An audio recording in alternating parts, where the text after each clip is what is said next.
Hallelujah. ದೇವರ ನಾಮಕ್ಕೆ ಸ್ತೋತ್ರವಾಗಲಿ. ದೇವರು ಪುನಃ ಒಂದು ದಿನವನ್ನು ನಮ್ಮ ಜೀವಿತದಲ್ಲಿ ಕೊಟ್ಟಿದ್ದಾನೆ. ಯೇಸು ಕ್ರಿಸ್ತನಲ್ಲಿ ನಾನು ನಿಮ್ಮನ್ನು ವಂದಿಸುವನಾಗಿದ್ದೇನೆ. ಈ ಚಾನೆಲ್ ಮುಖಾಂತರ ಯೇಸು ಕ್ರಿಸ್ತನಲ್ಲಿ ರಕ್ಷಣೆಯ ವಿಷಯವಾದ ಶುಭ ಸಮಾಚಾರ ಎಂಬ ಈ ಚಾನೆಲ್ ಮುಖಾಂತರ ನಾವು ಇವತ್ತು ಇನ್ನೊಂದು ವಿಷಯವನ್ನು ಏನಾಗಿದೆ, ಅದು ದೇವರ ಬಲಗಡೆ ಅಂದರೆ ಏನು, ಅದರ ಪಾರ್ಟ್ 2 ಅಲ್ಲಿ ನಾವು ಇದ್ದೇವೆ. ಇವಾಗ ಎರಡನೇ ಭಾಗದಲ್ಲಿ ನಾವು ನಿನ್ನೆ ನೋಡಿದೆವು ದೇವರ ಬಲಗೈ ಎಂದರೇನು ಮತ್ತು ದೇವರ ಬಲಗಡೆ ಎಡಗಡೆ ಎಂದರೆ ಏನಂತೇಳಿ. ದೇವರ ಬಲಗೈ ಎಂದರೆ ಆತನ ಸಾಮರ್ಥ್ಯವನ್ನು ಸೂಚಿಸುವಂಥದ್ದಾಗಿದೆ ಮತ್ತು ಆತನ ಪರಾಕ್ರಮಗಳನ್ನು ಸೂಚಿಸುವಂಥದ್ದಾಗಿದೆ. ಮತ್ತು ದೇವರ ಬಲಗಡೆ ಅಂತೇಳಿದರೆ ಆತನ ಸಾನ್ನಿಧ್ಯವನ್ನು ಸೂಚಿಸುವಂಥದ್ದಾಗಿದೆ. ಮತ್ತು ಆತನ ಎಡಗಡೆ ಅಂತೇಳಿದರೆ ಅದು ಪನಿಷ್ಮೆಂಟ್ ಅಂದರೆ ಶಿಕ್ಷೆಯನ್ನು, ದೇವರ ಶಿಕ್ಷೆಯನ್ನು ಸೂಚಿಸುವಂಥದ್ದಾಗಿದೆ ಅಂತ ನಾವು ವಾಕ್ಯದಲ್ಲಿ ನಿನ್ನೆ ಧ್ಯಾನಿಸಿದೆವು. ಇವತ್ತು ನಾವು ಇವತ್ತಿನ ವಾಕ್ಯವಾಗಿದೆ ಆ ದೇವರ ಬಲಗಡೆಯನ್ನು ಸೂಚಿಸುವ ವಾಕ್ಯಗಳು. ಅಂದರೆ ಯೇಸು ಕ್ರಿಸ್ತನು ದೇವರ ಬಲಗಡೆಯಲ್ಲಿ ನಾನು ಆಸೀನ ರೂಢನಾಗುತ್ತೇನೆ ಅಂತೇಳಿ ಆತನು ಕೊನೆಯ ಗಳಿಗೆಯಲ್ಲಿ, ಲೋಕದಲ್ಲಿ ಆತನ ಕೊನೆಯ ಗಳಿಗೆಯಲ್ಲಿದ್ದಾಗ ಆತನು ಹೇಳಿದ ವಾಕ್ಯಗಳು. ಮತ್ತು ಯಾಕೆ ದೇವರ ಬಲಗಡೆ, ಇವತ್ತು ನಾವು ಯಾಕೆ ಆತನು ದೇವರ ಬಲಗಡೆಯಲ್ಲಿದ್ದಾನೆ, ಆಸೀನ ರೂಢನಾಗಿದ್ದಾನೆ ಅಂತೇಳಿ ಆತನು ಹೇಳ್ತಾನೆ ಎಂದು ನಾವು ವಾಕ್ಯದಲ್ಲಿ ಧ್ಯಾನಿಸುವ. ಯಾಕೆಂದರೆ ವಾಕ್ಯವೇ ಸತ್ಯವು, ವಾಕ್ಯವ ಮಾರ್ಗವು, ವಾಕ್ಯವೇ ಜೀವವಾಗಿದೆ. ಸೊ ಅದಕ್ಕೋಸ್ಕರವಾಗಿ ಮೊದಲು ನಾವು ಮತ್ತಾಯ 26:64 ವಾಕ್ಯ. ನಾನು ವಾಕ್ಯದ ಓನ್ಲಿ ವಾಕ್ಯವನ್ನು ನಿಮಗೆ ಶೇರ್ ಮಾಡ್ತೇನೆ ಮತ್ತು ಅದರ ಓನ್ಲಿ ಸಾರಾಂಶವನ್ನು ಮಾತ್ರ ಹೇಳ್ತೇನೆ. ಯಾಕೆಂದರೆ ನಾನು ಎಲ್ಲ ವಾಕ್ಯ ಓದಿದರೆ ತುಂಬ ಲಾಂಗ್ ಆಗುತ್ತೆ ವಿಡಿಯೋ. ಅದಕ್ಕೋಸ್ಕರವಾಗಿ ಮತ್ತಾಯ 26:64 ವಾಕ್ಯ ಈ ಥರ ಹೇಳುತ್ತದೆ: ಇದಲ್ಲದೆ ಇನ್ನು ಮೇಲೆ ಮನುಷ್ಯಕುಮಾರನು ಸರ್ವಶಕ್ತನ ಬಲಗಡೆಯಲ್ಲಿ ಆಸನರೂಢನಾಗಿರುವುದನ್ನು, ಆಕಾಶದ ಮೇಲೆ ಮೇಘಗಳ ಮೇಲೆ ಕುಳಿತು ಬರುವುದನ್ನು ಕಾಣುವಿರಿ ಎಂದು ನಿಮಗೆ ಹೇಳುತ್ತೇನೆ ಅಂದನು. ಈ ವಾಕ್ಯಗಳು ನಾನು ಏನು ಶೇರ್ ಮಾಡ್ತೇನಲ್ಲ, ಇದು ಯೇಸು ಕ್ರಿಸ್ತನು ತಾನು ಹಿಡಿದುಕೊಡಲ್ಪಟ್ಟ ರಾತ್ರಿಯಲ್ಲಿ, ಆತನನ್ನು ಕ್ರೂಜಿಗೆ ಹಾಕುವ ಮೊದಲನೇ ದಿನ ರಾತ್ರಿಯಲ್ಲಿ ಆತನ ಮೇಲೆ ಅವರು ಅಪವಾದವನ್ನು ಹಾಕುವಾಗ ಆತನನ್ನು ತಪ್ಪಿತಸ್ಥನೆಂದು ಆತರು ಪ್ರೂವ್ ಮಾಡೋದಕ್ಕೋಸ್ಕರ ಆ ಟೈಮಲ್ಲಿ ಈ ಕೊನೆಯ ಗಳಿಗೆಯಲ್ಲಿ ಹೇಳಿದ ವಾಕ್ಯಗಳಾಗಿವೆ. ಅಂದರೆ ಅವರು ಆತನನ್ನು ಪರೀಕ್ಷಿಸಲು, ಆತನ ಮೇಲೆ ತಪ್ಪೋರಿಸಲು ಹುಡುಕುತ್ತಿರುವಾಗ ಆ ಟೈಮಲ್ಲಿ ಹೇಳಿರೋ ವಾಕ್ಯಗಳಾಗಿವೆ.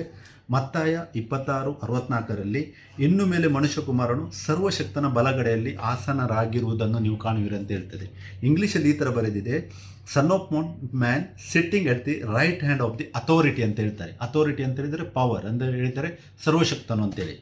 ನೋಡಿ, ಇಲ್ಲಿ ದೇವರು ಅಂತೇಳಿ ಮೆನ್ಷನ್ ಮಾಡೋದಿಲ್ಲ, ಇಲ್ಲಿ ಏನಂದರೆ ಅಥಾರಿಟಿ ಅಂತೇಳಿ. ಅಥಾರಿಟಿ ಅಂತೇಳಿದರೆ ಮಹಿಮೆ ಅಂತೇಳಿ ನಮಗೆ ಗೊತ್ತಾಗ್ತದೆ ವಾಕ್ಯದಲ್ಲಿ. ಅಂದರೆ ಸರ್ವಶಕ್ತನು ಅಂತೇಳಿದರೆ ಆತನ ಮಹಿಮೆ. ಆದಿಕಾಂಡ 17:1 ಯೆಹೋವನು ತನ್ನನ್ನು ಪ್ರಕಟಿಸುವಾಗ ಏನು ಹೇಳ್ತಾನೆ, ನಾನು ಸರ್ವಶಕ್ತನಾದ ದೇವರು ಅಂತೇಳಿ. ಆತನು ದೇವರು ಅಂತ ಹೇಳ್ತಾನೆ, ಬಟ್ ನಾನು ಸರ್ವಶಕ್ತನು ಅಂತ ಹೇಳ್ತಾನೆ. ಸರ್ವಶಕ್ತನು ಅಂತ ಹೇಳಿದರೆ ಆತನ ಮಹಿಮೆಯನ್ನು ಸೂಚಿಸುವಂಥದ್ದಾಗಿದೆ. ಸೊ ಮತ್ತಾಯ 26:64 ಮನುಷ್ಯಕುಮಾರನು ಸರ್ವಶಕ್ತನ ಬಲಗಡೆಯಲ್ಲಿ ಆಸೀನರೂಢನಾಗಿರುವುದನ್ನು. ಅಲ್ಲಲ್ಲಿ 1ನೇ ವಾಕ್ಯ. 2ನೇ ವಾಕ್ಯ ಮಾರ್ಕ 14:62 ಇಲ್ಲಿ ಕೂಡ ಹೇಳ್ತದೆ ಮನುಷ್ಯಕುಮಾರನು ಸರ್ವಶಕ್ತನ ಬಲಗಡೆಯಲ್ಲಿ. ಇಂಗ್ಲೀಷಲ್ಲಿ ಈ ಥರ ಇದೆ: sitting at the right hand of power. ನಾವು ಮತ್ತಾಯ 26:64 ಇಂಗ್ಲೀಷಲ್ಲಿ ನೋಡಿದೆವು ಅಥಾರಿಟಿ. ಮಾರ್ಕ 14:62 ಹೇಳ್ತದೆ ಸರ್ವಶಕ್ತನ ಬಲಗಡೆಯಲ್ಲಿ, ಅಂದರೆ ರೈಟ್ ಹ್ಯಾಂಡ್ ಆಫ್ ಪವರ್ ಅಂತೇಳಿ. ಪವರ್ ಅಂತೇಳಿ ಅದೇ ಸರ್ವಶಕ್ತನು. ಅದೇ ರೀತಿ ಲೂಕ 22:69 ಇಲ್ಲಿ ಹೇಳ್ತದೆ: ಆದರೆ ಇಂದಿನಿಂದ ಮನುಷ್ಯಕುಮಾರನು ಸರ್ವಶಕ್ತನ ದೇವರ ಬಲಗಡೆಯಲ್ಲಿ ಆಸನನಾಗಿರುವನು ಅಂತೇಳಿ. ಇಲ್ಲಿ ಸರ್ವಶಕ್ತನ ದೇವರ ಅಂತೇಳಿ ವಾಕ್ಯ ಮೆನ್ಷನ್ ಮಾಡಿದೆ. Sitting at the right hand of the power of god. ಇಲ್ಲಿ ಕೂಡ ನೋಡಿ, power, authority, power of god ಅಂದರೆ ಸರ್ವಶಕ್ತನು, ಅಂದರೆ ಆತನ ಮಹಿಮೆ. ಆ ಮಹಿಮೆಯ ಏನು ಹೇಳ್ತಾರೆ, ಆತನು ಮಹಿಮೆಯ ಬಲಗಡೆಯಲ್ಲಿ ಆಸನರೂಢನಾಗಿದ್ದಾನೆ. ಅಂದರೆ ಏನು, ತನ್ನ ಸಾನ್ನಿಧ್ಯವನ್ನು ಆತನು ತೋರಿಸ್ತಾ ಇದ್ದಾನೆ. ಯಾಕೆ ಅದನ್ನು ನಾನು ಸ್ವಲ್ಪ ಇದನ್ನು ಎಕ್ಸ್ಪ್ಲೇನ್ ಮಾಡ್ತೇನೆ. ನಾನು 3 ವಾಕ್ಯವನ್ನು ಇಲ್ಲಿ ತೆಗೆದೆ. ಈ 3 ನಮ್ಗೆ ಗೊತ್ತುಂಟು, ಹೊಸ ಒಡಂಬಡಿಕೆಯಲ್ಲಿ ಮತ್ತಾಯ, ಮಾರ್ಕ್, ಲೂಕ, ಯೋಹಾನ ಎಂಬ 4 ಸಾಕ್ಷಿಯ ಮುಖಾಂತರ ದೇವರು ತನ್ನ ವಾಕ್ಯವನ್ನು ನಮಗೆ ಕೊಟ್ಟಿದ್ದಾನೆ. ಯಾಕಂತೇಳಿದರೆ ಆತನು ಹೇಳ್ತಾನೆ, 2 ಅಥವಾ 3 ಸಾಕ್ಷಿಗಳು ಇಲ್ಲದೆ ಒಂದು ಕಾರ್ಯವನ್ನು ಸ್ಥಾಪಿಸಲಿಕ್ಕೆ ಆಗುವುದಿಲ್ಲ ಅಂತ ಹೇಳ್ತದೆ. ಮತ್ತು ನಾನು ಓದಿದೆ ಇವಾಗ ಮತ್ತಾಯ, ಮಾರ್ಕ, ಲೂಕ ಈ 3 ಬುಕ್ಕಲ್ಲಿ ಒಂದೇ ವಾಕ್ಯವನ್ನು ಸೂಚಿಸುವಂಥದ್ದು. ಆತನ ಬಲಗಡೆಯಲ್ಲಿ ಸೂಚಿಸುವಂಥದ್ದು ಏನಾಗಿದೆ, ಆತನ ಮಹಿಮೆಯಲ್ಲಿ ಆತನು ಆ ಸ್ಥಾನದಲ್ಲಿ ಇರುವಂಥದ್ದನ್ನು ನಮಗೆ ಇಲ್ಲಿ ವಾಕ್ಯವು ಸೂಚಿಸ್ತದೆ. ಸೊ ಅದಕ್ಕೋಸ್ಕರವಾಗಿ ಯಾಕೆ ಆತನ ಆಸೀನರೂಢನಾಗುವುದು? ಸ್ವಲ್ಪ ಬ್ಯಾಕ್ಗ್ರೌಂಡ್ ಪುನೊಮ್ಮೆ ಟಚ್ ಮಾಡಲಿಕ್ಕೆ ಬಯಸ್ತೇನೆ.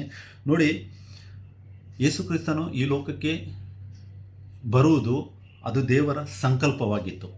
ನಾವು ಎಫೆಷನ್ಸ್ 1:9-10 ವಾಕ್ಯವನ್ನು ನಾವು ಓದುವುದಾದರೆ ವಾಕ್ಯವು ಈ ಥರ ಹೇಳ್ತದೆ: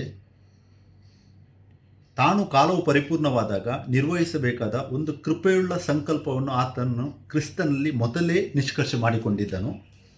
ಅದೇನೆಂದರೆ, ಭೂ ಪರಲೋಕಗಳಲ್ಲಿರುವ ಸಮಸ್ತವನ್ನು ಕ್ರಿಸ್ತನಲ್ಲಿ ಒಂದಾಗಿ ಕೂಡಿಸಬೇಕೆಂಬುದೇ.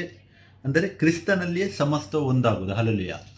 ತಾನೇ ದೇವರು ಒಂದು ಸಂಕಲ್ಪವನ್ನು ಆತನು ನಿಷ್ಕರ್ಷೆ ಮಾಡ್ತಾನೆ. ಯಾರಿಗೋಸ್ಕರವಾಗಿ? ಮನುಷ್ಯರಿಗೋಸ್ಕರವಾಗಿ. ಇದು ನಾವು ಕೇಳುವುದಾದರೆ ಇದು ಪಾಪ ಬರುವುದಕ್ಕಿಂತ ಮತ್ತೆ ಅಲ್ಲ, ಇದು ಪಾಪ ಲೋಕದಲ್ಲಿ ಬರುವುದಕ್ಕಿಂತ ಮುಂಚೆ.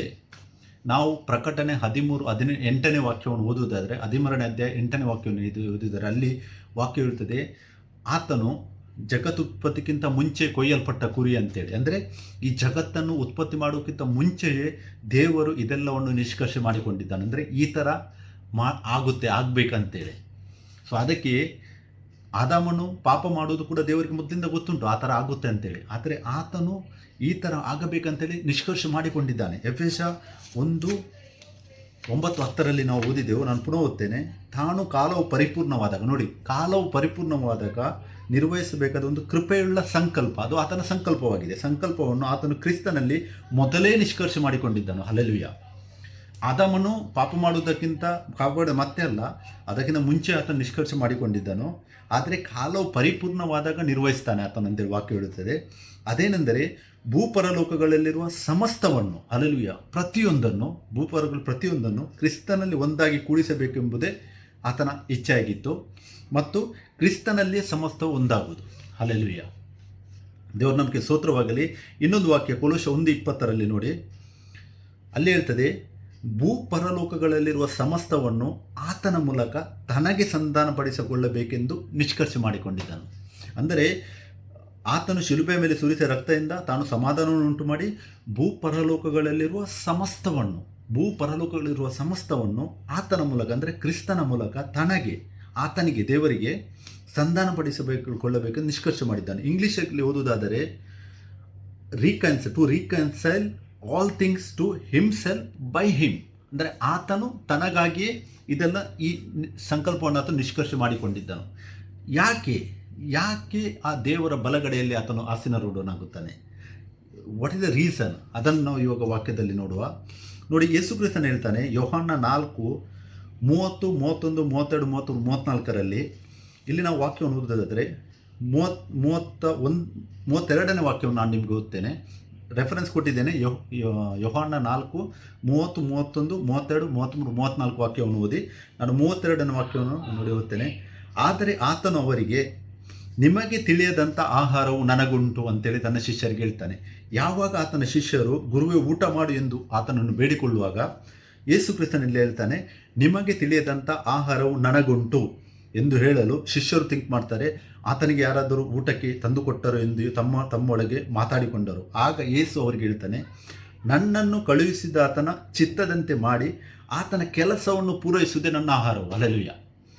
ನನ್ನನ್ನು ಕಳುಹಿಸಿದ ಆತನ ಚಿತ್ತದಂತೆ ಮಾಡಿ, ಅಂದರೆ ಆತನು ದೇವರಾಗಿದ್ದಾಗ, ದೇವರ ಆ ಮಹಿಮೆಯ ಸ್ಥಾನದಲ್ಲಿದ್ದಾಗ ತಾನೇನು ನಿಷ್ಕರ್ಷೆ ಮಾಡಿಕೊಂಡಿದ್ದಾನೋ, ನಾವು ನೋಡಿದ್ದೇವೆ ಎಫೆಸ 1:9-10 ಆತನ ಭೂಪರಲೋಕಗಳಲ್ಲಿರುವ ಸಮಸ್ತವನ್ನು ಕ್ರಿಸ್ತನಲ್ಲಿ ಒಂದಾಗಿ ಕೂಡಿಸಬೇಕೆಂದು ಅದು ಆತನ ನಿಷ್ಕರ್ಷೆ ಮಾಡಿಕೊಂಡಿದ್ದನು. ಅದೇ ಕೊಲೋಸ 1:20 ಕೂಡ ನಾವು ನೋಡಿದೆವು, ಭೂಪರಲೋಕಗಳಲ್ಲಿರುವ ಸಮಸ್ತವನ್ನು ಆತನ ಮೂಲಕ, ಕ್ರಿಸ್ತನ ಮೂಲಕ ತನಗೆ ಸಂಧಾನಪಡಿಸಿಕೊಳ್ಳಬೇಕೆಂತೇಳಿ ಆತನು ನಿಷ್ಕರ್ಷೆ ಮಾಡಿಕೊಂಡಿದ್ದನು.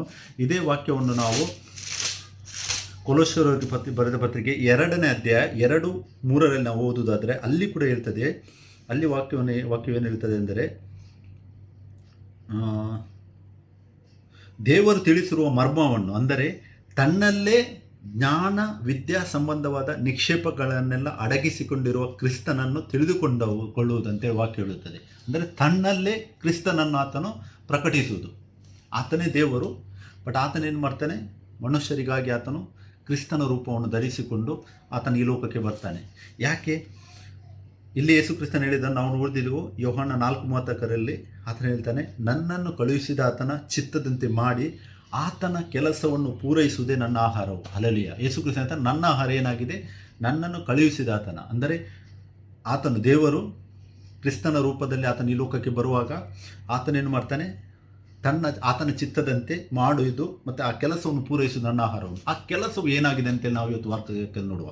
ಅದೇ ನಮಗೆ ಇಲ್ಲಿ ನೋಡಬೇಕಾಗಿದೆ ಏನಂದರೆ ವೈ ರೈಟ್ ಹ್ಯಾಂಡ್, ಯಾಕೆ ಬಲಗಡೆ ಅಂತ ಹೇಳುವಾಗ ನಾವು ಅದರ ಬೇಸಿಂದ ಹೋಗೋದು ಸ್ಟಾರ್ಟ್ ಆಗುತ್ತೆ. ಮೊದಲನೇ ಕಾರ್ಯ ಆತನು ಈ ಲೋಕದಲ್ಲಿ ಮಾಡೋದೇನು, ಆತನು ಮನುಷ್ಯನಾಗಿ ಜನಿಸುವುದು.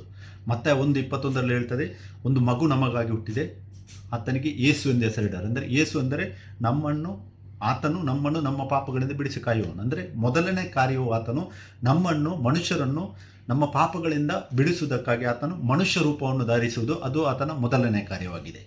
ಸೊ ಆತನು ಹೇಳ್ತಾನೆ ಇಲ್ಲಿ ಯೋಹನ 4:34 ನನ್ನನ್ನು ಕಳುಹಿಸಿದ ಚಿತ್ತದಂತೆ ಮಾಡಿ. ಸೊ ಆತನ ಚಿತ್ತವಾಗಿದೆಯೇನು, ಆತನು ಮನುಷ್ಯನಾಗಿ ಬಂದು ನಮ್ಮನ್ನು ನಮ್ಮ ಪಾಪಗಳಿಂದ ಬಿಡಿಸುವಂಥದ್ದಾಗಿದೆ. ಅದು ಮೊದಲನೇ ಕಾರ್ಯ. ಎರಡನೇ ಕಾರ್ಯವೇನಾಗಿದೆ ಅಂತ ಹೇಳಿದರೆ, ಆತನು ಆ ಬಲಗಡೆಯಲ್ಲಿ ಆಸನಾರೂಢನಾಗಿದ್ದನು ಅಂತ ಹೇಳಿದರೆ, ಆತನು ನಮಗೆ ತನ್ನ ಸಾರೂಪ್ಯ ಉಳ್ಳವರಾಗುವಂತೆ ಮಾಡುವುದು. ಅಂದರೆ ಮನುಷ್ಯರನ್ನು ನಾವು ಯಾರು ರಕ್ಷಣೆ ಹೊಂದಿದ್ದೇವೆ, ನಾವು ಈ ಲೋಕದಲ್ಲಿ ತನ್ನ ಮಕ್ಕಳು, ಅಂದರೆ ದೇವರು ನಮಗೆ ಮಕ್ಕಳ ಸ್ಥಾನವನ್ನು ಕೊಟ್ಟಿದ್ದಾನೆ, ನಾವು ಆತನ ಮಕ್ಕಳು ಕ್ರಿಸ್ತನ ಸ್ವಾರೂಪ್ಯವನ್ನು ಧರಿಸಿಕೊಳ್ಳುವುದಕ್ಕೋಸ್ಕರವಾಗಿ ಆತನು ಆ ಬಲಗಡೆ ಎಂಬ ಸ್ಥಾನವನ್ನು ತೆಗೆದುಕೊಂಡು ಆತನು, ವಾಕ್ಯವು ನೋಡುವ ನಾವು ರೋಮಾಪುರ 8:34 ವಾಕ್ಯ ಹೇಳುತ್ತದೆ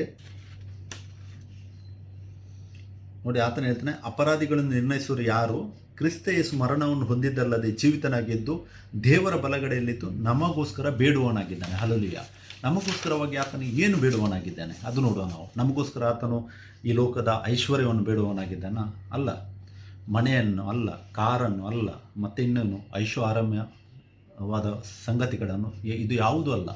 ಆತನು ನಮಗಾಗಿ ಬೇಡುವವನಾಗಿದ್ದಾನೆ. ಎರಡನೇ ಪಾಯಿಂಟ್ ನಾನು ಹೇಳಿದೆ, ಕ್ರಿಸ್ತನ ಸ್ವಾರೂಪ್ಯ ಉಳ್ಳವರಾಗುವುದಕ್ಕೆ, ನಾವು ಆತನ ಸ್ವಾರೂಪ್ಯಕ್ಕೆ ಬರುವುದಕ್ಕಾಗಿ ಆತನು ಖುದ್ದು, ಆತನು ದೇವರಾಗಿದ್ದು ಕೂಡ ಆತನು ಮನುಷ್ಯನಾಗಿ ಹೇಗೆ ಸದೃಶನಾದನು, ಅದೇ ರೀತಿಯಾಗಿ ಆತನು ಸತ್ತು ಎದ್ದ ಮೇಲೆ ಇವಾಗ ಮಹಿಮೆಯ ಶರೀರದಲ್ಲಿ 1 ಕೊರಿಂಥ 15:49 ನಾವು ಓದುತ್ತೇವೆ. ಆತನು ಮಹಿಮೆಯ ಶರೀರವನ್ನು ಧರಿಸಿಕೊಂಡು ತನ್ನ ಮಹಿಮೆಯ ಸ್ಥಾನವನ್ನು ಬಿಟ್ಟು, ಆತ್ಮಸ್ವರೂಪಣದ ಆ ದೇವರ ಸ್ಥಾನವನ್ನು ಬಿಟ್ಟು ಇವಾಗ ಮಹಿಮಾ ಶರೀರವನ್ನು ಧರಿಸಿಕೊಂಡು ಆತನು ಆ ಒಂದು ಸಾನ್ನಿಧ್ಯವನ್ನು ಆತನು ಇವಾಗ ತೆಗೆದುಕೊಂಡಿದ್ದಾನೆ ನಮಗೋಸ್ಕರವಾಗಿ.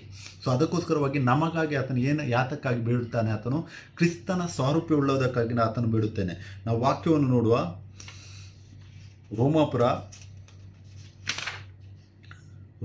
8:29 ನಾವು ನೋಡುವ. ನೋಡಿ, ಇಲ್ಲಿ ವಾಕ್ಯ ಹೇಳುತ್ತದೆ, ಯಾಕೆಂದರೆ ದೇವರು ತನ್ನ ಮಗನಿಗೆ ಅನೇಕ ಮಂದಿ ಸಹೋದರರಿದ್ದು ಅವರಲ್ಲಿ ಆತನೇ ಹಿರಿಯವನಾಗಬೇಕೆಂದು ಉದ್ದೇಶಿಸಿ ತಾನು ಯಾರನ್ನು ತನ್ನವರೆಂದು ಮೊದಲು ತಿಳ್ಕೊಂಡನೋ ಅವರನ್ನು ತನ್ನ ಮಗನ ಸ್ವಾರೂಪ್ಯ ಉಳ್ಳವರಾಗುವುದಕ್ಕೆ ಮೊದಲೇ ನೇಮಿಸಿದನು ಅಂತೇಳಿ ವಾಕ್ಯ ಹೇಳುತ್ತದೆ. ಅಂದರೆ ಆತನ ಮಗನ ಸ್ವಾರೂಪ್ಯ ಉಳ್ಳವುದಕ್ಕಾಗಿ ಆತನು ನಮ್ಮನ್ನು ನೇಮಿಸಿದ್ದಾನೆ. ಮತ್ತು ಆ ಸ್ವಾರೂಪ್ಯದಲ್ಲಿ ನಾವು ಏನಾಗುತ್ತೆ, ಪರಿಪೂರ್ಣರಾಗುವುದಕ್ಕೋಸ್ಕರವಾಗಿ ಆತನು ನಮಗೋಸ್ಕರವಾಗಿ ರೋಮನ್ಸ್ 8:34 ಆತನು ಆ ಸ್ಥಾನದಲ್ಲಿದ್ದುಕೊಂಡು ನಮಗೋಸ್ಕರವಾಗಿ ಬೇಡುವವನಾಗಿದ್ದಾನೆ. ಯಾಕೆ ಅಂತ ಹೇಳಿದರೆ, ಆದಿಕಾಂಡ 1:26 ನಾವು ಓದುವುದಾದರೆ ದೇವರು ಹೇಳ್ತಾನೆ, ಈಗ ನಾವು ಮನುಷ್ಯರನ್ನು ಉಂಟು ಮಾಡುವ ಹೇಗೆ, ನಮ್ಮ ಸ್ವರೂಪದಲ್ಲಿ ನಮ್ಮ ಹೋಲಿಕೆಗೆ ಸರಿಯಾಗಿ ನಾವು ಉಂಟು ಮಾಡುವ ಅಂತೇಳಿ ಹೇಳ್ತಾರೆ. ಬಟ್ ಈ ಲೋಕದಲ್ಲಿ ಏನಂತೇಳಿ ತಿಳ್ಕೊಂಡಿದ್ದರು, ತನ್ನ ಸ್ವರೂಪ ಅಂತ ಹೇಳಿದರೆ ಆತನು ತ್ರಯೇಕ ದೇವತೆ, ಅಂದರೆ ದೇವರು ಅಂತೇಳಿ ತಿಳ್ಕೊಂಡಿದ್ದಾರೆ. ಹೇಗೆ, ಈ ಬಾಡಿಗೆ ಕಂಪೇರ್ ಮಾಡಿದರು, ಶರೀರಕ್ಕೆ ಕಂಪೇರ್ ಮಾಡಿ ಹೇಳಿದರು, ಪ್ರಾಣ ಆತ್ಮ ಶರೀರ 3 ಪಾರ್ಟ್ ಆಗಿದೆ. ಸೊ ದೇವರು ಏನಾಗಿದೆ, ನಮ್ಮ ಸ್ವರೂಪ ಅಂತ ಹೇಳಿದ್ದಾನೆ. ನಮ್ಮ ಸ್ವರೂಪ ಅಂತ ಹೇಳಿದರೆ ಆತನು ತಂದೆ ಮಗ ಪವಿತ್ರ ಆತ್ಮ ಅಂತೇಳಿ ರಾಂಗ್ ಟೀಚಿಂಗನ್ನು ಜನರಿಗೆ ಕೊಟ್ಟು ಲೋಕದಲ್ಲಿ ಆತನನ್ನು ಮಿಸ್ಗೈಡೆನ್ಸ್ ಆಗಿ ಫಾಲೋ ಮಾಡ್ತಾ ಇದ್ದಾರೆ. ಆದರೆ ಮಾರ್ಕ್ 12:29 ವಾಕ್ಯ ಏನು ಹೇಳುತ್ತದೆ, ನಮ್ಮ ದೇವರಾಗಿರೋ ಕರ್ತನು ಒಬ್ಬನೇ ದೇವರನ್ನು ಆರಾಧಿಸೋದಕ್ಕೆ ನಮಗೆ ವಾಕ್ಯ ಹೇಳುತ್ತದೆ. ಬಟ್ ಮನುಷ್ಯರು ರಾಂಗ್ ಆಗಿ ಏನು ತೆಗೆದುಕೊಳ್ಳುತ್ತಾರೆ, ಈ ಮನುಷ್ಯನ ಸ್ವರೂಪ್ಯವು ಆತನ ಸ್ವರೂಪ್ಯ ಎಂದು ಆತನು ತೆಗೆದುಕೊಂಡಿದ್ದಾರೆ. ಆ್ಯಕ್ಚುಲಿ ತಪ್ಪು. ಯಾಕೆಂದರೆ ಆತನಲ್ಲಿ ಮಾತಾಡೋದು ಆತನ ಮಹಿಮಾ ಸ್ವರೂಪದ ಬಗ್ಗೆ, ಮಹಿಮಾ ಶರೀರದ ಬಗ್ಗೆ ಆತನು ಮಾತಾಡ್ತಾನೆ. ಯಾವುದು, ಪ್ರಾಕೃತವಾದ ದೇಹ. 1 ಕೊರಿಂಥ 15:45 ಪೌಲನು ಹೇಳುತ್ತಾನೆ, ಪ್ರಾಕೃತವಾದ ದೇಹ ಮೊದಲು ಬರ್ತದೆ, ಮತ್ತು ಆತ್ಮಿಕವಾದ ಶರೀರವು ಅಂದರೆ ಮಹಿಮಾ ಶರೀರವು ಆತನಲ್ಲಿ ಮತ್ತೆ ಬರುತ್ತದೆ ಅಂತೇಳಿ. ಆದರೆ ದೇವರು ಮೊದಲು ಸೃಷ್ಟಿ ಮಾಡುವಾಗ ಆತನು ಸೃಷ್ಟಿ ಕ್ರಮದಲ್ಲಿ ಮಹಿಮಾ ಶರೀರವನ್ನು ಮೊದಲು ಸೃಷ್ಟಿ ಮಾಡ್ತಾನೆ. ಹೇಗೆ ಗೊತ್ತಾಗ್ತದೆ ನಮಗೆ, ಉತ್ಪತ್ತಿ 1:26 ದೇವರು ಹೇಳ್ತಾನೆ, ನಮ್ಮ ಸ್ವರೂಪದಲ್ಲಿ ನಮ್ಮ ಹೋಲಿಕೆಗೆ ಸರಿಯಾಗಿ ಮನುಷ್ಯರನ್ನು ಉಂಟು ಮಾಡುವ. ಅದೇ 27ನೇ ವಾಕ್ಯವನ್ನು ಓದುವುದಾದರೆ ಅಲ್ಲಿ ಹೇಳ್ತಾನೆ, ದೇವರು ನನ್ನನ್ನು ತನ್ನ ಸ್ವರೂಪದಲ್ಲಿ, ಸಿಂಗ್ಯುಲರಲ್ಲಿ ತನ್ನ ಸ್ವರೂಪದಲ್ಲಿ ದೇವ ಸ್ವರೂಪದಲ್ಲಿ ಉಂಟು ಮಾಡಿದ್ದಾನೆ ಅಂತ ಹೇಳ್ತದೆ. ದೇವ ಸ್ವರೂಪ ಅಂದರೆ ಯಾವುದು? ನಾವು ಹೇಳಿದ್ದು ರೋಮನ್ಸ್ 8:29 ಓದು. ದೇವ ಸ್ವರೂಪ ಅಂತ ಹೇಳಿದರೆ ಆ ಕ್ರಿಸ್ತನ ಸ್ವರೂಪ ಉಳ್ಳೋದಕ್ಕೆ ಆತನು ಇವಾಗ ಯಾವ ಸ್ಥಾನದಲ್ಲಿದ್ದಾನೆ, ಆತನು ಸತ್ತು ಎದ್ದು ಯಾವ ಸ್ಥಾನದಲ್ಲಿ ಇವಾಗ ಕೂತ್ಕೊಂಡಿದ್ದಾನೆ, ಆ ಬಲಗಡೆ ಅಂತೇಳಿ ಏನು ವಾಕ್ಯ ಮೆನ್ಷನ್ ಮಾಡಿದೆ ಅದು ಆತನ ಸಾನ್ನಿಧ್ಯವಾಗಿದೆ, ಸ್ಥಾನವಾಗಿದೆ. ಆ ಸ್ಥಾನದಲ್ಲಿ ಏನು ಮೇಟನ್ನ ಆ ಸ್ವರೂಪವನ್ನು ಧರಿಸಿಕೊಳ್ಳುವುದಕ್ಕಾಗಿ ನಮ್ಮನ್ನು ತಯಾರು ಮಾಡ್ತಾ ಇದ್ದಾನೆ.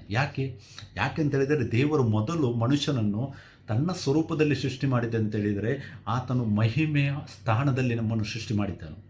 ಹೇಗೆ ಗೊತ್ತಾಗುತ್ತದೆ? ಹೇಗೆ ಅಂತೇಳಿದರೆ ಯಾವಾಗ ಆ ಕೆಡುಕನು ಸುಳ್ಳಿನಿಂದ ಆದಾಮನನ್ನು ಬೀಳಿಸ್ತಾನೋ ಆವಾಗ ಉತ್ಪತ್ತಿ 1:26 ದೇವರು ಹೇಳಿದನು, ಎಲ್ಲದರ ಮೇಲೆ ದೊರೆತನ ಮಾಡಲಿ. ಅಂದರೆ ಅಧಿಕಾರವನ್ನು ಏನು ಕೊಟ್ಟಿದ್ದನು ದೇವರು 1:26, 1:27 ಮೊದಲಿಗೆ ಆ ಮನುಷ್ಯನು ತನ್ನ ಅಧಿಕಾರವನ್ನು ಕಳೆದುಕೊಳ್ಳುತ್ತಾನೆ. ಅಂದರೆ ದೇವರ ಎಲ್ಲ ಸಂಪೂರ್ಣತೆ ಅಧಿಕಾರವನ್ನು ಮೊದಲನೇ ಆದಾಮನಿಗೆ ಆತನು ಕೊಟ್ಟಿದ್ದನು. ಅಂದರೆ ಆದಾಮನು ದೇವರ ಸ್ವರೂಪದಲ್ಲಿ ಸೃಷ್ಟಿಸಲ್ಪಟ್ಟು ಎಲ್ಲ ಪವರ್ ಆದಾಮನಲ್ಲಿತ್ತು. ಅದಕ್ಕೋಸ್ಕರವಾಗಿ ಪ್ರಾಣಿಗಳು ಅವನಿಗೆ ಎದುರುತ್ತಾ ಇರಲಿಲ್ಲ. ಪ್ರಾಣಿಗಳಿಗೆಲ್ಲ ಪಕ್ಷಿಗಳಿಗೆ ಆತನು ನಾಮಕರಣ ಮಾಡುತ್ತಾನೆ. ಯಾಕಂದರೆ ದೇವರು ಸೃಷ್ಟಿಸ್ತಾನೆ, ಅದರೆಲ್ಲದನ್ನು ನಾಮಕರಣ ಮಾಡುವುದು ಮತ್ತು ದೊರೆತನ ಮಾಡುವ ಅಧಿಕಾರವನ್ನು ಆದಾಮನಿಗೂ ಕೊಟ್ಟಿದ್ದನು. ಆದರೆ ಯಾವಾಗ ಆದಾಮನು ಆ ಸ್ವರೂಪವನ್ನು ಕಳೆದುಕೊಂಡನು, ಆ ಸ್ವರೂಪವನ್ನು ತಿರುಗಿ ನಮಗೆ ಕೊಡುವುದಕ್ಕಾಗಿಗೋಸ್ಕರ ಆತನು ಈ ಲೋಕಕ್ಕೆ ಬರ್ತಾನೆ. ಈ ಲೋಕದಿಂದ ಆತನು ಪುನಃ ಎದ್ದು ಹೋಗಿ ಆ ಸ್ಥಾನದಲ್ಲಿ ಆತನು ಕೂತ್ಕೊಂಡು, ಯಾವುದು ವಾಕ್ಯವು ದೇವರ ಬಲಗಡೆ ಅಂತೇಳಿ ಮೆನ್ಷನ್ ಮಾಡುತ್ತದೆ, ಆತನೇ ಹೇಗೆ ಕ್ರಿಸ್ತನ ಆತನು ಕ್ರಿಸ್ತನ ಸ್ಥಾನವನ್ನು ಹೇಗೆ ತೆಗೆದುಕೊಂಡಿದ್ದಾನೋ ಅದೇ ಇದರಲ್ಲಿ ಆತನು ಮಹಿಮೆಯ ಶರೀರದಲ್ಲಿ ಇವಾಗ ನಮಗೋಸ್ಕರವಾಗಿ ಆತನೇನು ಮಾಡುವವನಾಗಿದ್ದಾನೆ, ಬೇಡುವನಾಗಿದ್ದಾನೆ ಅಂತೇಳಿ ವಾಕ್ಯ ಹೇಳುತ್ತದೆ. ಸೊ ಅದಕ್ಕೋಸ್ಕರವಾಗಿ ಉತ್ಪತ್ತಿ 1:26, 27 ನಾವು ಆ ಸ್ವರೂಪವನ್ನು ಓದುವಾಗ ಅದು ಶರೀರದ ಸ್ವರೂಪವಲ್ಲ. ದೇವರು ಹೇಳ್ತಾರೆ ತನ್ನ ಸ್ವರೂಪದಲ್ಲಿ. 27 ಹೇಳ್ತಾರೆ ಮನುಷ್ಯರು ತನ್ನ ಸ್ವರೂಪದಲ್ಲಿ ಉಂಟು ಮಾಡುವಂತೇಳಿ. ಆತನ ಸ್ವರೂಪವಾಗಿದೆ ಎನ್ನುವುದು ಮಹಿಮಾ ಶರೀರದ ಸ್ವರೂಪದಲ್ಲಿ ಬಗ್ಗೆ ದೇವರು ಮಾತಾಡ್ತಾರೆ. ಅದಕ್ಕೋಸ್ಕರವಾಗಿ ದೇವರು ಏನು ಆತನು ನಿಷ್ಕರ್ಷೆ ಮಾಡಿದ್ದನು, ತಾನೇ ದೇವರಾಗಿದ್ದರೂ ಕೂಡ ಆತನು ಕ್ರಿಸ್ತನಲ್ಲಿ ಎಲ್ಲವನ್ನು ನಿಷ್ಕರ್ಷೆ ಮಾಡಬೇಕೆಂದು ಏನು ಪ್ಲ್ಯಾನ್ ಮಾಡಿದ್ದನೋ ಅದಕ್ಕೋಸ್ಕರವಾಗಿ ಆತನು ಹೇಳ್ತಾನೆ ನಮ್ಮ ಸ್ವರೂಪದಲ್ಲಿ ಅಂತ ಹೇಳ್ತಾನೆ. ಯಾಕೆ? ಆತನು ಆ ಸ್ವರೂಪವನ್ನು ಧರಿಸಿಕೊಳ್ಳುತ್ತಾನೆ. ಸೊ ಅದು ಪ್ಲುರಾಲಿಟಿ. ಆ್ಯಕ್ಚುಲಿ ಟ್ರಿನಿಟಿ ಪ್ಲುರಾಲಿಟಿ ಅಲ್ಲ. ಟ್ರಿನಿಟಿ ಪ್ಲುರಾಲಿಟಿ ಅಂದರೆ ರಾಂಗ್ ಟೀಚಿಂಗ್. ಯಾಕೆಂದರೆ ದೇವರು ಒಬ್ಬನೇ. ಮಾರ್ಕ್ 12:20 ಹೇಳ್ತದೆ ವಾಕ್ಯವು, ದೇವರು ಒಬ್ಬನೇ, ಆತನು ತಂದೆ ಎಂಬಾತನೇ. ಎಫೆಸ 4:6 ನಾವು ಓದ್ಬೋದು, ದೇವರೊಬ್ಬನೇ, ಆತನ ತಂದೆ ಎಂಬಾತನೇ. ಆತನು ಎಲ್ಲರ ಮುಖಾಂತರವಾಗಿ ಎಲ್ಲರಲ್ಲಿಯೂ ಎಲ್ಲ ಕಡೆಯಲ್ಲಿಯೂ ಇರುವಾತನಾಗಿದ್ದಾನೆ. ಎಲ್ಲರ ಮುಖಾಂತರವಾಗಿ ಕಾರ್ಯವನ್ನು ಮಾಡುವಾತನಾಗಿದೆ. ಆತನು ಒಬ್ಬನೇ ದೇವರು, ಒಂದೇ ಆತ್ಮ. ವಾಕ್ಯ ಹೇಳ್ತದೆ ದೇವರ ಆತ್ಮಸ್ವರೂಪನು, ಒಬ್ಬನೇ ಆತ್ಮಸ್ವರೂಪನ ಆತನು. ಸೊ ಅದಕ್ಕೆ ಆತನ ಸ್ವರೂಪ ಉಳ್ಳವರಾಗುವುದಕ್ಕಾಗಿ ನಮಗಾಗಿ ಆತನು ಬೇಡುವನಾಗಿದ್ದಾನೆ. ಇದು ನಾವು ನೋಡಿದೆವು ಇವಾಗ 2ನೇ ಪಾಯಿಂಟ್. 3ನೇ ಪಾಯಿಂಟ್ ಏನಾಗಿದೆ? ಆತನು ಸಭೆಯನ್ನು ಪರಿಪಾಲಿಸ್ತಾ ಇದ್ದಾನೆ. ಅಂದರೆ ನಾವೆಲ್ಲರೂ ನಮ್ಮನ್ನು ಆತನೊಂದು ಸಭೆಯಾಗಿ ಒಂದುಗೂಡಿಸಿದ್ದಾನೆ. ಯಾಕಂತ ಹೇಳಿದರೆ ಆತನ ಸಭೆಯು ಬೆಳೆದು ವೃದ್ಧಿಯಾಗುತ್ತಾ ಒಂದು ದಿನ ಆತನು ಆ ಸಭೆಯನ್ನು ಎತ್ತುಕೊಂಡು ಹೋಗಲಿಕ್ಕೆ ಬರುವಾಗ ನಾವು ಆತನ ಪರಿಪೂರ್ಣತೆಯನ್ನು ತಲುಪುವುದು ಅವಶ್ಯ ಅಂತೇಳಿ ವಾಕ್ಯ ಹೇಳುತ್ತದೆ. ನೋಡಿ, ಎಫೆಸದವರಿಗೆ ಬರೆದ ಪತ್ರಿಕೆ 4ನೇ ಅಧ್ಯಾಯ 12 ಮತ್ತು 13ನೇ ವಾಕ್ಯ ಹೇಳುತ್ತದೆ, ದೇವಜನರನ್ನು ಯೋಗ್ಯ ಸ್ಥಿತಿಗೆ ತರುವ ಕೆಲಸಕ್ಕೋಸ್ಕರವು, ನಮ್ಮನ್ನು ಯೋಗ್ಯ ಸ್ಥಿತಿಗೆ ತರುವ ಕೆಲಸಕ್ಕೋಸ್ಕರ ಮತ್ತು ಸಭೆಯ ಸೇವೆಗೋಸ್ಕರ ಕ್ರಿಸ್ತನ ದೇಹವು ಅಭಿವೃದ್ಧಿ ಆಗುವುದಕ್ಕೋಸ್ಕರ. ಅಲ್ಲೆಲೂಯಾ. ನಮ್ಮ ದೇಹವು ಅಭಿವೃದ್ಧಿ ಆಗುವುದಾಗ, ನಮ್ಮ ಅಂದರೆ ನಾವು ಕ್ರಿಸ್ತನ ದೇಹದ ಅಂಗಗಳಾಗಿದ್ದೇವೆ. ಕ್ರಿಸ್ತನ ದೇಹವು ಅಭಿವೃದ್ಧಿ ಆಗುವುದಕ್ಕೋಸ್ಕರವಾಗಿಯೂ ಮತ್ತೆ ಯಾಕೆಂತೆ ನಾವೆಲ್ಲ ನಂಬಿಕೆಯಿಂದಲೂ ದೇವರ ಕುಮಾರ ಜ್ಞಾನದಿಂದಲೂ ಉಂಟಾಗುವ ಐಕ್ಯವನ್ನು ಹೊಂದಿ ಪ್ರವೀಣತೆಗೆ ಬಂದವರಾಗಿ ಕ್ರಿಸ್ತನ ಪರಿಪೂರ್ಣತೆ ಎಂಬ ಪ್ರಮಾಣವನ್ನು ಮುಟ್ಟುವ ತನಕ. ಅಲ್ಲೆಲೂಯಾ. ಕ್ರಿಸ್ತನ ಕಂಪ್ಲೀಟ್ನೆಸ್ ತನಕ ನಾವು ತಲುಪುವ ತನಕ. ಅಂದರೆ ಯಾತಕ್ಕಾಗಿ? ಸಭೆಯನ್ನು ಪರಿಪಾಲಿಸುವುದಕ್ಕಾಗಿ ಆತನು ಇವಾಗ ವೆಯ್ಟ್ ಮಾಡ್ತಾ ಇದ್ದಾನೆ. ಅಲ್ಲಿ ಏನಂತೇಳಿ ಅದು ದೇವಜನರನ್ನು ನಮ್ಮನ್ನು ಯೋಗ್ಯ ಸ್ಥಿತಿಗೆ ತರುವುದಕ್ಕಾಗಿ, ಆತನ ದೇಹವು ಅಭಿವೃದ್ಧಿ ಆಗುವುದಕ್ಕೋಸ್ಕರವಾಗಿ, ಮತ್ತು ಕ್ರಿಸ್ತನ ಪರಿಪೂರ್ಣತೆ ಎಂಬ ಪ್ರಮಾಣವನ್ನು ನಾವು ಮುಟ್ಟುವ ತನಕ ಸಭೆಯು ರೆಡಿ ಆಗುವುದಕ್ಕೋಸ್ಕರವಾಗಿ ಆತನು ವೆಯ್ಟ್ ಮಾಡ್ತಾ ಇದ್ದಾನೆ. ಸೊ ಇದು 3ನೇ ಪಾಯಿಂಟು. ಸಭೆಯನ್ನು ಆತನು ಪರಿಪಾಲಿಸ್ತಾ ಇದ್ದಾನೆ. ಅದಕ್ಕೋಸ್ಕರವಾಗಿ ರೋಮನ್ 8:34 ಹೇಳ್ತಾನೆ ಆತನು ನಮಗಾಗಿ ಬೇಡುವನಾಗಿದ್ದಾನೆ. ಯಾಕೆ? ಆತನ ಸಭೆಗಾಗಿ, ಆತನ ಸಭೆ ಅಭಿವೃದ್ಧಿ ಆಗಬೇಕೆಂದು ಆತನು ಬೇಡುತ್ತಾ ಇದ್ದಾನೆ. ಮತ್ತು 4ನೇ ಪಾಯಿಂಟ್, ಆತನು ಯಾಜಕ ಸೇವೆಯನ್ನು ಕೂಡ ನಿಭಾಯಿಸ್ತಾ ಇದ್ದಾನೆ. ನಮಗೊತ್ತು ಓಲ್ಡ್ ಟೆಸ್ಟ್ಮೆಂಟಲ್ಲಿ ದೇವರು ಲೇವಿ ಕುಲವನ್ನು ಯಾಜಕರನ್ನಾಗಿ ಆರಿಸ್ತಾನೆ. ಆದರೆ ನ್ಯೂ ಟೆಸ್ಟ್ಮೆಂಟಲ್ಲಿ ಯೇಸು ಕ್ರಿಸ್ತನು ಜನಿಸಿ ಬರುವಾಗ ಆತನು ಯೂದ ಕುಲದಲ್ಲಿ ಬರ್ತಾನೆ, ಆತನು ಲೇವಿಯ ಕುಲದಲ್ಲಿ ಬರುವುದಿಲ್ಲ. ಯಾಕೆ? ಲೇವಿಯ ಕುಲದವರು ಬಂದ ಎಲ್ಲ ಯಾಜಕರು ಈ ಲೋಕದಲ್ಲಿ ಸತ್ತು ಅವರ ಭರವಸೆ ಎಲ್ಲ ಹಾಳಾಗುತ್ತೆ. ಆದರೆ ಯೂದ ಕುಲದಲ್ಲಿ ಜನಿಸಿದ ಸಿಂಹವು ಯೇಸು ಕ್ರಿಸ್ತನು, ಆತನು ಮಹಾಯಾಜಕನಾಗಿ ಸರ್ವವು ಆಳುವ ದೇವರಾಗಿದ್ದಾನೆ. ಆತನು ತಾನೇ ಯಾಜಕ ಸ್ಥಾನವನ್ನು ಆತನು ನಮಗೆ ನಿಭಾಯಿಸ್ತಾ ಇದ್ದಾನೆ. ಅಂದರೆ ಆತನೇ ಯಾಜಕ ಸ್ಥಾನವನ್ನು ಆತನು ಕಂಪ್ಲೀಟ್ ಮಾಡ್ತಾ ಇದ್ದಾನೆ. ಯಾಕೆ? ಅದಕ್ಕೋಸ್ಕರವಾಗಿ ಆತನ ನಿಷ್ಕರ್ಷೆ ಮಾಡಿದ್ದಾನೆ, ಕ್ರಿಸ್ತನಲ್ಲಿ ಆತನನ್ನು ಮಹಾಯಾಜಕನನ್ನಾಗಿ ಮಾಡುತ್ತೇನೆ ಎಂದು. ಸೊ ಅದಕ್ಕೋಸ್ಕರವಾಗಿ ನಾವು ವಾಕ್ಯವನ್ನು ನೋಡುವ ಇಬ್ರಿಯರಿಗೆ ಬರೆದ ಪತ್ರಿಕೆ 8:1 ಮತ್ತು 8:6 ನಾವು ವಾಕ್ಯವನ್ನು ಓದಬಹುದು. ಅಲ್ಲಿ ಹೇಳ್ತದೆ, ನಾವು ಈಗ ಹೇಳುವ ಸಂಗತಿಗಳಲ್ಲಿ ಮುಖ್ಯವಾದ ಮಾತೇನೆಂದರೆ, ಪರಲೋಕದೊಳಗೆ ಮಹತ್ವವುಳ್ಳ ದೇವರ ಸಿಂಹಾಸನದ ಬಲಗಡೆಯಲ್ಲಿ ಆಸನ ರೂಢನಾದಂಥ ಮಹಾಯಾಜಕನು ನಮಗಿದ್ದಾನೆ. ಹಲ್ಲೆಲೂಯಾ. ಆತನ ಇನ್ನೊಂದು ಕಾರ್ಯವಾಗಿತ್ತು, ಆತನ ಈ ಲೋಕಕ್ಕೆ ಬಂದ ಮೇಲೆ ನಮಗೆ ರಕ್ಷಣೆಯನ್ನು ಕೊಟ್ಟ ಮೇಲೆ ಆತನು ಮಹಾಯಾಜಕನಾಗಿ ಕೂಡ ಸೇವೆಯನ್ನು ಸಲ್ಲಿಸ್ತಾನೆ. ಯಾವಾಗ ತನಕ ಆತನ ರಾಜ್ಯವು ಯಾವಾಗ ಇಲ್ಲಿಂದ ಎತ್ತಲ್ಪಡುತ್ತದೆ ಅಲ್ಲಿ ತನಕ ಆತನು ಯಾಜಕ ಸೇವೆಯನ್ನು ನಡೆಸ್ತಾ ಇದ್ದಾನೆ ಅಂತೇಳಿ ವಾಕ್ಯ ಹೇಳುತ್ತದೆ. ಸೊ ಮತ್ತೆ 6 ಕೂಡ ನೋಡಿ, 8:6 ಇಬ್ರಿಯ 8:6 ಕೂಡ ವಾಕ್ಯ ಹೇಳುತ್ತದೆ, ಆದರೆ ಯೇಸು ಅದಕ್ಕಿಂತ ಶ್ರೇಷ್ಠವಾದ ಯಾಜಕೋದ್ಯೋಗವನ್ನು ಹೊಂದಿದವನಾಗಿದ್ದಾನೆ. ಆತನು ಶ್ರೇಷ್ಠವಾದ ಯಾಜಕನ ಉದ್ಯೋಗವನ್ನು ಹೊಂದಿದವನಾಗಿದ್ದಾನೆ ವಾಕ್ಯ ಹೇಳುತ್ತದೆ. ಅದಕ್ಕಾಗಿ ಆತನು ಬಲಗಡೆಯನ್ನು ಸೂಚಿಸ್ತಾ ಇದ್ದಾನೆ, ವಾಕ್ಯವು ಸೂಚಿಸ್ತಾ ಇದೆ. ಯಾಕಂತ ಹೇಳಿದರೆ ಆತನು ಆತ್ಮಸ್ವರೂಪಣದ ದೇವರು ಯಾವಾಗ ಆತನು ಮನುಷ್ಯನಾಗಿ ಬಂದನು ಈ ಲೋಕಕ್ಕೆ, ಮತ್ತೆ ಆತನು ಮಹಿಮಾ ಶರೀರವನ್ನು ಧರಿಸಿದ್ದನು, ಅದೇ ಸ್ಥಾನದಲ್ಲಿದ್ದು ಆತನು ನಮಗಾಗಿ ವೇಟ್ ಮಾಡ್ತಾ ಇದ್ದಾನೆ. ಯಾವಾಗ ಸಭೆಯು ಎತ್ತಲ್ಪಡುತ್ತದೆ ಆಮೇಲೆ ನಾವೆಲ್ಲರೂ ಆತನಿಗೆ ಗೊತ್ತಾಗುವೆ ಅಂತೇಳಿ ವಾಕ್ಯ ಹೇಳುತ್ತದೆ. ಪ್ರಕಟಣೆ 3:21 ನಾವು ಓದುವುದಾದರೆ ಅಲ್ಲಿ ವಾಕ್ಯ ಹೇಳುತ್ತದೆ, ನಾನು ಜಯ ಹೊಂದಿ ನನ್ನ ತಂದೆಯೊಡನೆ ಸಿಂಹಾಸನದಲ್ಲಿ ಕೂತ್ಕೊಂಡೇನು, ಮತ್ತು ಜಯ ಹೊಂದುವವನನ್ನು ನನ್ನೊಡನೆ ತನ್ನ ತಂದೆಯ ಸಿಂಹಾಸನದಲ್ಲಿ ಕೂತ್ಕೊಳ್ಳುವಂತೆ ಮಾಡುವನು ಅಂತ ಹೇಳ್ತಾನೆ. ನೋಡಿ, ಅಲ್ಲಿ ಸಿಂಹಾಸನದಲ್ಲಿ ಒಂದು ವೇಳೆ ಅವರು ಟ್ರಿನಿಟಿ ಆಗಿದ್ದರೆ ಆತನಲ್ಲಿ ಪವಿತ್ರಾತ್ಮನ ಬಗ್ಗೆ ಮೆನ್ಷನ್ ಮಾಡಬೇಕಿತ್ತು, ಅವನು ಮಾಡೋದಿಲ್ಲ. ಆತನ ಹೇಳ್ತಾನೆ, ನಾನು ತಂದೆ ಮತ್ತು ನೀವು. ಯೋಹಾನ 14:20 ನಾವು ಓದುವುದಾದರೆ ಯೇಸು ಕ್ರಿಸ್ತನು ಹೇಳ್ತಾನೆ, ನಾನು ನನ್ನ ತಂದೆಯಲ್ಲಿಯೂ ನೀವು ನನ್ನಲ್ಲಿಯೂ ನಾನು ನಿಮ್ಮಲ್ಲಿಯೂ ಇರುವುದನ್ನು ನೀವು ಆ ದಿನದಲ್ಲಿ ತಿಳ್ಕೊಂಡಿದ್ದೀರಿ. ಮತ್ತು ಆ ವಾಕ್ಯವನ್ನು ಆತನು ಪ್ರಕಟಣೆ 3:21 ಆತನು ಫುಲ್ಫಿಲ್ ಮಾಡ್ತಾನೆ. ನಾವೆಲ್ಲರೂ ಒಂದಾಗುವೆವು, ಆತನಲ್ಲಿ ಒಂದಾಗುವೆ ಅಂತೇಳಿ ವಾಕ್ಯ ಹೇಳ್ತದೆ. ಒಂದು ಸಿಂಹಾಸನ, ನಾವೆಲ್ಲ ಒಂದಾಗುವೆವು ಅಂತೇಳಿ. ಸೊ ಇವಾಗ ಆತನು ಯಾಕೆ ಆ ಸ್ಥಾನದಲ್ಲಿದ್ದಾನೆ ಅಂತ ಹೇಳಿದರೆ, ನಮಗಾಗಿ, ನಮ್ಮನ್ನು ಈ ಲೋಕದಿಂದ ಆತನು ಕರೆದುಕೊಂಡು ಹೋಗಬೇಕು, ನಾವೆಲ್ಲರೂ ಒಂದಾಗಬೇಕು. ಯಾಕೆಂದರೆ ನಾವು ಈ ಲೋಕಕ್ಕೆ ಬರುವುದಕ್ಕಿಂತ ಮುಂಚೆ ಇರಲಿಲ್ವ, ನಾವು ಇದ್ದೆವು. ಎಲ್ಲಿದ್ದೆವು? ನಾವು ಕ್ರಿಸ್ತನಲ್ಲಿದ್ದೆವು. ನಾವು ಮುಂಚೆ ಕೂಡ ನಾವು ಇದ್ದೆವು. ಎಫೆಸ 1:3 ಏನು ಹೇಳ್ತದೆ ವಾಕ್ಯ? ಜಗದುತ್ಪತ್ತಿಗಿಂತ ಮುಂಚೆ ನಮ್ಮನ್ನು ಆತನು ಆರಿಸಿದ್ದನು, ಕ್ರಿಸ್ತನಲ್ಲಿ ಆರಿಸಿದ್ದಾನೆ ಅಂತೇಳಿ ವಾಕ್ಯ ಹೇಳುತ್ತದೆ. ಸೊ ಅದಕ್ಕೋಸ್ಕರವಾಗಿ ಆತನು ಇವಾಗ ಯಾಜಕೋದ್ಯೋಗವನ್ನು ಆತನು ಹೊಂದಿದವನಾಗಿದ್ದಾನೆ ಮತ್ತು ಆ ಯಾಜಕೋದ್ಯೋಗವನ್ನು ನಡೆಸ್ತಾ ಇದ್ದಾನೆ. ಇಬ್ರಿಯ 10:12 ಕೂಡ ವಾಕ್ಯ ಹೇಳುತ್ತದೆ, ಆದರೆ ಈ ಯಾಜಕನು ಪಾಪ ನಿವಾರಣೆಗೋಸ್ಕರ ನಿರಂತರವಾಗಿ ನಿಲ್ಲುವ ಒಂದೇ ಯಜ್ಞವನ್ನು ಸಮರ್ಪಿಸಿ ದೇವರ ಬಲಗಡೆಯಲ್ಲಿ ಕೂತ್ಕೊಂಡಿದ್ದನು. ಇಲ್ಲಿ ಹೇಳ್ತದೆ ವಾಕ್ಯವು, ಆದರೆ ಈ ಯಾಜಕನು ಪಾಪ ನಿವಾರಣೆಗೋಸ್ಕರ ನಿರಂತರವಾಗಿ ನಿಲ್ಲುವ ಒಂದೇ ಯಜ್ಞವನ್ನು ಸಮರ್ಪಿಸಿ ದೇವರ ಬಲಗಡೆಯಲ್ಲಿ ಕೂತ್ಕೊಂಡನಂತೇಳಿ ವಾಕ್ಯ ಹೇಳುತ್ತದೆ. ಸೊ ಅದಕ್ಕೆ ನಾವು ನೋಡಿದೆವು. 4ನೇ ಪಾಯಿಂಟ್ ಆಗಿದೆ ಆತನು ಯಾಜಕ ಸೇವೆಯನ್ನು ನಿಭಾಯಿಸುವುದು. 5ನೇ ಪಾಯಿಂಟ್ ಆಗಿದೆ ಎಲ್ಲ ಅಧಿಕಾರವನ್ನು ನಿಭಾಯಿಸುವುದು. ಹಲ್ಲೆಲೂಯಾ. ಎಲ್ಲ ಅಧಿಕಾರವನ್ನು ಕೂಡ ಆತನು ನಿಭಾಯಿಸಬೇಕಾಗಿದೆ. ನಾವು ವಾಕ್ಯವನ್ನು ನೋಡುವ 1 ಪೇತ್ರ 3:22 ವಾಕ್ಯ ಹೇಳುತ್ತದೆ, ಆತನು ಪರಲೋಕಕ್ಕೆ ಏರಿ ಹೋಗಿ ದೇವರ ಬಲಗಡೆಯಲ್ಲಿದ್ದಾನೆ, ದೇವದೂತರು ಅಧಿಕಾರಿಗಳು ಮಹತ್ವಗಳು ಆತನ ಸ್ವಾಧೀನವಾಗಿವೆ. ಹಲ್ಲೆಲೂಯಾ. ನೋಡಿ, ಎಲ್ಲ ಅಧಿಕಾರವನ್ನು ಕೂಡ ಆತನು ಏನು ಮಾಡ್ತಾನೆ? ನಿಭಾಯಿಸುವಂಥದ್ದು ಅವಶ್ಯಕವಾಗಿದೆ ಅಂತೇಳಿ ವಾಕ್ಯ ಹೇಳುತ್ತದೆ. ಸೊ ಅದಕ್ಕೋಸ್ಕರವಾಗಿ ಆತನು ಏನು ಮಾಡಿದ್ದಾನೆ ನೋಡಿ, ಎಲ್ಲ ಅಧಿಕಾರವು ಆದಾಮನಿಗೆ ದೇವರು ಕೊಟ್ಟಿದ್ದರು. ನಾನು ಹೇಳಿದೆ ಉತ್ಪತ್ತಿ 1:26 ಎಲ್ಲ ದೇವರು ಆದಾಮನು 1:26, 1:27 ಎಲ್ಲ ಅಧಿಕಾರವನ್ನು ದೇವರು ಆದಾಮನಿಗೆ ಕೊಟ್ಟಿದ್ದರು. ಆದರೆ ಆದಾಮನದನ್ನು ಕಳೆಕೊಂಡನು. ಯಾಕೆ? ಆತನು ಪಾಪವನ್ನು ಮಾಡಿದಕ್ಕೋಸ್ಕರ. ಸೊ ಅಧಿಕಾರವು ಆ ಕೆಡುಕನ ಕೈಗೆ ಹೋಗ್ತದೆ. ಆ ಕೆಡುಕನ ಕೈಯಿಂದ ಪುನಃ ತೆಗೆದುಕೊಳ್ಳಬೇಕಾದರೆ ಆತನು ತನ್ನನ್ನು ಸಮರ್ಪಿಸಿ ತನ್ನ ರಕ್ತವನ್ನು ಸುರಿಸಿ ಆ ಕೆಡುಕನ ಶಕ್ತಿಯನ್ನು ಜಡಿದು, ಆತನ ತಲೆಯನ್ನು ಜಡಿದು, ಲೂಕ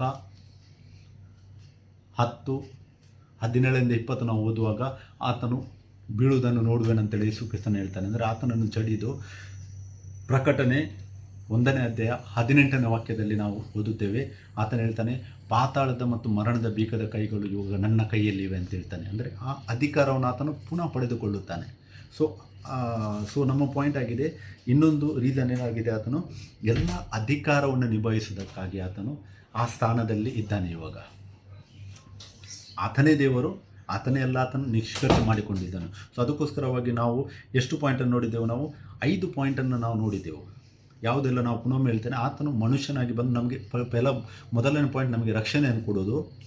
ಎರಡನೇ ಪಾಯಿಂಟ್ ಕ್ರಿಸ್ತನ ಸ್ವಾರೂಪ್ಯವಾಗುವುದಕ್ಕಾಗಿ ನಮಗೋಸ್ಕರವಾಗಿ ಆತನು ಆ ಸ್ಥಾನದಲ್ಲಿದ್ದು ಬೇಡುವನಾಗಿದ್ದಾನೆ, ಅಂದರೆ ಆ ಕಾರ್ಯವನ್ನು ಆತನು ನಿಭಾಯಿಸ್ತಾ ಇದ್ದಾನೆ. ಆಮೇಲೆ ಆತನು ತನ್ನ ಸಭೆಯನ್ನು ಪರಿಪಾಲಿಸ್ತಾ ಇದ್ದಾನೆ, ಸಭೆಯ ಅಭಿವೃದ್ಧಿಗಾಗಿ ಆತನು ವೆಯ್ಟ್ ಮಾಡ್ತಾ ಇದ್ದಾನೆ. ಆಮೇಲೆ ನಾವು ನೋಡಿದ್ದು ಆತನು ಮಹಾಯಾಜಕನ ಸೇವೆಯನ್ನು ಆತನು ಮಾಡ್ತಾ ಇದ್ದಾನೆ. ಅದಕ್ಕೋಸ್ಕರವಾಗಿ ಆತನು ನಮಗೆ ರಾಜವಂಶಸ್ಥರಾದ ಯಾಜಕನು ಅಂತೇಳಿ ನಮಗೆ ಆ ಒಂದು ಕಾರ್ಯವನ್ನು ಬಿರುದನ್ನು ಕೊಟ್ಟಿದ್ದಾನೆ. ನೋಡಿ ಪ್ರಿಯರೇ, ಓಲ್ಡ್ ಟೆಸ್ಟ್ಮೆಂಟಲ್ಲಿ ಯಾಜಕ ವರ್ಗ ಅಂತೇಳಿ ಲೇವಿ ಕುಲ ಬೇರೆ ಇತ್ತು.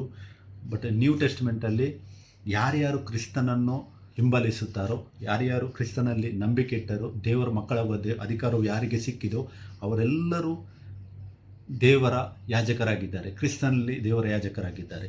ಸೊ ಯಾಜಕ ವರ್ಗ ಅಂತೇಳಿ ಹೊಸ ಒಡಂಬಡಿಕೆಯಲ್ಲಿ ಸಪ್ರೇಟ್ ಇಲ್ಲ. ಒಂದು ವೇಳೆ ಇವಾಗ ನೀವು ಹೇಳಿದರೆ ಆತನು ಯಾಜಕನು ಈತನು ಯಾಜಕನು ಅಂತ ಹೇಳಿದ್ರಿಲ್ಲ, ಆತನಿಗಿಂತಲೂ ದೊಡ್ಡ ಯಾಜಕರು ನೀವು ಆಗಿದ್ದರೆ ನಾನಾಗಿದ್ದೇನೆ.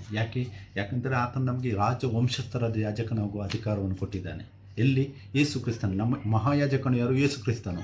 ಯೇಸು ಕ್ರಿಸ್ತನಲ್ಲಿ ನಾವು ರಾಜವಂಶಸ್ಥರ ಯಾಜಕರು. ಹಲ್ಲೆಲೂಯಾ. ಸೊ ಎಲ್ಲರಿಗೂ ದೇವರ ಸೇವೆ ಮಾಡುವ ಅಧಿಕಾರ ಉಂಟು. ಅದಕ್ಕೋಸ್ಕರವಾಗಿ ನಾವು ದೇವರನ್ನು ಆರಾಧಿಸಬೇಕಾದರೆ ಯಾವುದೇ ಬಿಲ್ಡಿಂಗಿಗೆ ಹೋಗಬೇಕು, ಮಂದಿರಕ್ಕೆ ಹೋಗಬೇಕು, ಅಥವಾ ಯಾವುದೇ ಪರ್ವತಕ್ಕೆ ಹೋಗಬೇಕು, ಅಲ್ಲಿ ಹೋಗಬೇಕು, ಇಲ್ಲಿ ಹೋಗಬೇಕು, ಎಲ್ಲಿ ಹೋಗುವ ಅವಶ್ಯಕತೆ ಇಲ್ಲ. ಯೋಹಾನ 4:22 ಹೋಗ್ತದೆ, ವಾಕ್ಯ ಹೇಳುತ್ತದೆ, ನಾವು ಬಲ್ಲಾತನನ್ನು ಆರಾಧಿಸುವವರಾಗಿದ್ದೇವೆ. ಮತ್ತು 21 ವಾಕ್ಯ ಹೇಳುತ್ತದೆ, ನಾವು ಎಲ್ಲಿ ಇದ್ದೇವೆ ಅಲ್ಲಿಂದಲೇ ನಮ್ಮ ದೇವರನ್ನು ನಾವು ಆರಾಧಿಸಬಹುದು. ಅಂದರೆ ಆ ಯಾಜಕನ ಸ್ಥಾನವನ್ನು ಆತನು ನಮಗೆ ಕೊಟ್ಟಿದ್ದಾನೆ. ಸೊ ಈ ಪಾಯಿಂಟ್ಸ್ ಏನಾಗಿದೆ, ಯಾಜಕ ಸೇವೆಯನ್ನು ನಮಗೆ ನಿಭಾಯಿಸೋದಕ್ಕಾಗಿ ಆತನು ಇಟ್ಟಿದ್ದಾನೆ.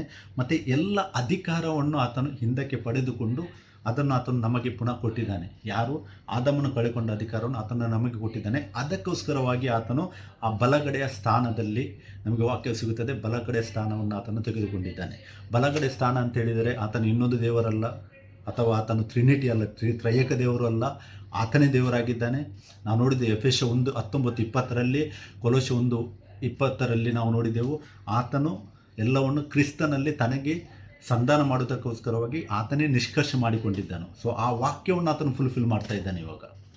ಸೊ ಅದಕ್ಕೋಸ್ಕರವಾಗಿ ಆ ಬಲಗಡೆ ಎಲ್ಲಿಂದ ಎಲ್ಲಿಯ ತನಕ ಅಂತೇಳಿ ನಾನು ನೆಕ್ಸ್ಟ್ ವಿಡಿಯೋದಲ್ಲಿ ನಿಮಗೆ 3ನೇ ಪಾರ್ಟಲ್ಲಿ ಎಕ್ಸ್ಪ್ಲೇನ್ ಮಾಡ್ತೇನೆ. ಆ ಬಲಗಡೆಯು ಶಾಶ್ವತವಾಗಿ ಮೊದಲಿರಲಿಲ್ಲ. ಕ್ರಿಸ್ತನು ಈ ಲೋಕಕ್ಕೆ ಬರುವುದಕ್ಕಿಂತ ಮುಂಚೆ ಬಲಗಡೆ ಇರುವುದಿಲ್ಲ. ಮತ್ತು ಅದಕ್ಕೊಂದು ಟೈಮ್ ಉಂಟು. ಆ ಟೈಮ್ ಯಾವಾಗ ತನಕ ಅಂತೇಳಿ ನಾವು ನೋಡುವ. ಮತ್ತೆ ಕೂಡ ಬಲಗಡೆ ಅಂತ ಹೇಳುವುದಿಲ್ಲ, ಯಾಕಂದರೆ ಆತನು ತನ್ನ ಸಿಂಹಾಸನದಲ್ಲಿ ಒಬ್ಬನೇ ದೇವರು ಕೂತ್ಕೊಳ್ತಾನೆ. ಅದಕ್ಕೋಸ್ಕರವಾಗಿ ದೇವರು ನಮಗೆ ಸ್ತೋತ್ರವನ್ನು ಸಲ್ಲಿಸ್ತೇನೆ. ನಾವು ಇವತ್ತಿನ ಈ ವಿಡಿಯೋದಲ್ಲಿ ನಾವು ನೋಡಿದೆವು ಬಲಗಡೆ ಯಾವ ರೀಸನ್ಗೋಸ್ಕರ ಅಂತೇಳಿ, ಯಾತಕ್ಕಾಗಿ ಆ ಬಲಗಡೆ ಇದೆ. ಸೊ ಅದಕ್ಕೆ ಒಂದು ರೀಸನ್ ಉಂಟು. ಅದಕ್ಕೋಸ್ಕರವಾಗಿ ದೇವರ ಆತ್ಮನು ನನಗೆ ಸ್ವಲ್ಪ ಜ್ಞಾನವನ್ನು ಕೊಟ್ಟಿದ್ದಾನೆ. ಅದರಲ್ಲಿ ನಾನು ನಿಮಗೆ ಎಕ್ಸ್ಪ್ಲೇನ್ ಮಾಡಿದ್ದೇನೆ. ನೀವು ನಾನು ಶೇರ್ ಮಾಡಿದ ವಾಕ್ಯವನ್ನು ಧ್ಯಾನಿಸಿರಿ ಮತ್ತು ನೀವು ಪ್ರಾರ್ಥಿಸಿರಿ. ಯಾಕೆಂದರೆ ಆತನು ಆತ್ಮಸ್ವರೂಪನಾದ ದೇವರು ಇನ್ನೂ ಅಗಾಧವಾದ ವಿಷಯಗಳನ್ನು ನಿಮಗೂ ಪ್ರಕಟಿಸುವನಾಗಿದ್ದಾನೆ. ಸೊ ನಾವು 3ನೇ ಪಾರ್ಟಲ್ಲಿ ಪುನಃ ಸಿಕ್ಕುವ. ಆತನ ನೆಕ್ಸ್ಟ್ ಭಾಗದಲ್ಲಿ ನಾವು ನೋಡುವ ಆ ದೇವರ ಬಲಗಡೆ ಎಂಬಂಥ ಆ ಸ್ಥಾನವು ಎಲ್ಲಿಂದ ಎಲ್ಲಿಯ ತನಕ ಉಂಟಂತೇಳಿ ನೋಡುವ. ಮತ್ತು ಒಂದು ಮನಸ್ಸಿನಲ್ಲಿಡಿ, ದೇವರೊಬ್ಬನೇ. ವಾಕ್ಯವು ಕ್ಲಿಯರ್ಲಿ ಹೇಳ್ತದೆ, ದೇವರೊಬ್ಬನೇ. ಸೊ ಒಬ್ಬನೇ ದೇವರನ್ನು ಆರಾಧಿಸಿರಿ, ಯಾಕೆಂದರೆ ಅದು ಆತನ ಆಜ್ಞೆಯಾಗಿದೆ. ಮಾರ್ಕ 12:29 ನಾವು ಓದುವುದಾದರೆ ದೇವರು ನಮಗೊಂದು ಆಜ್ಞೆಯನ್ನು ಕೊಟ್ಟಿದ್ದಾನೆ. ಅದಾಗಿದೆ, ಕರ್ತನಾಗಿರುವ ಇಸ್ರಾಯೇಲ್ಯರೇ ಕೇಳಿರಿ, ಕರ್ತನಾಗಿರುವ ದೇವರು ಒಬ್ಬನೇ ದೇವರು. ವಾಕ್ಯವು ಕ್ಲಿಯರ್ ಉಂಟು, ಒಬ್ಬನೇ ದೇವರು, ಒಬ್ಬನೇ ದೇವರನ್ನು ಆರಾಧಿಸಿರಿ. ಸ್ತೋತ್ರ. ಅಲ್ಲಲ್ಲಿ ಸಿಗುವ ನೆಕ್ಸ್ಟ್ ಇನ್ನೊಂದು ವಿಡಿಯೋದಲ್ಲಿ. Praise the Lord. Thank you.